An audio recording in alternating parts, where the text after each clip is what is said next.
this is Jonas Black, the head mixologist over at Jasper Food Mixology on Skyline and Campbell. And in the previous entry that I did, we talked about the basic essence of mixology. You know, simplicity leads to complexity, leads to people being impressed, right?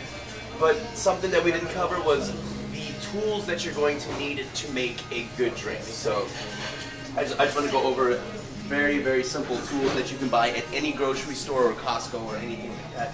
First off, you have your juicer. I have this lovely porcelain one, which allows me to squeeze lemon in the bigger compartment, and then in the smaller compartment we have a lime squeezer. And there's nothing better than fresh squeezed lemon or lime juice or orange juice or any type of citrus in your drinks. You don't want to get any packaged juice, this, that, and the other. There's so many artificial sweeteners, and what that's going to do is it's not only going to compromise your taste, but it's going to lead the drinker of the drink to a nice hangover in the morning, and you know we all want to avoid that at all given costs. The next thing that you're probably going to need is your shaker tins.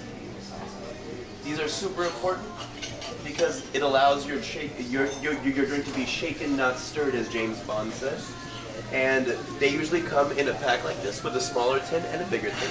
And you take the small tin and you place it on top, you lock it down, and you shake as hard as you can. And I like to say shake it till it hurts, which means that once you start seeing the ice crystals forming on the outside of the tin and your hand starts to literally hurt, that's when the drink is ready.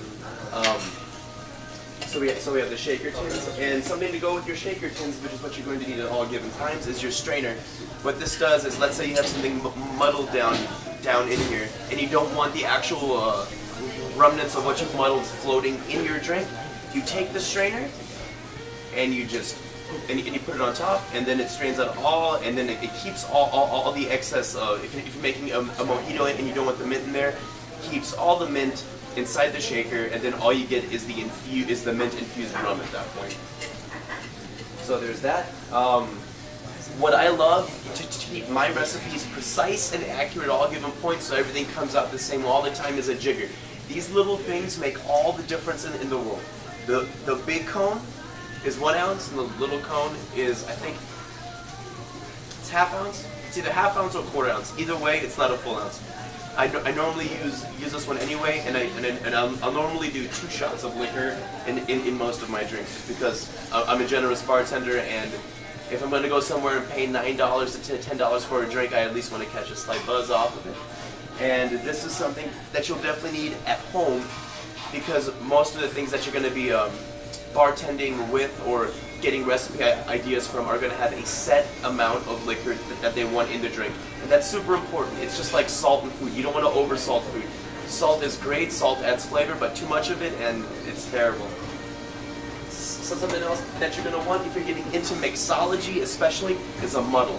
What this does is, let's say I throw a little bit of cucumber, a little bit of cilantro down here, and I muddle them together. I would normally use a little bit of lemon juice, lime juice, simple syrup, maybe a little sugar, and then muddle everything together to really infuse the flavors into those into those syrups and into those juices to make a nice liquid with the vegetable combinations and the flavor combinations in there. Add the liquor, shake it up, strain it out into a pint glass, and then top off with a mixer of your choice. But the way that you would muddle is you put your vegetables down in here, and then something that's very, very helpful to muddle. Here, I'm just going to use strawberries because that's what I have available to me. Something that helps break apart the strawberries or whatever you're muddling is an ice cube. So what you want to do is you want to throw the ice cube in there to act as a knife. Bring it over here, just as hard as you can. Murder it, basically. Just kill it. Kill this ice cube until it can't handle anymore. And the ice cube will actually act as a blade. And then you get this nice strawberry puree ready for a drink. Again, I'm Jonas Black over at Jasper Food Mixology on Skyline and Campbell. And come and see us and try a whole bunch of our drinks incorporating these techniques and delicious ingredients. Thank you very much.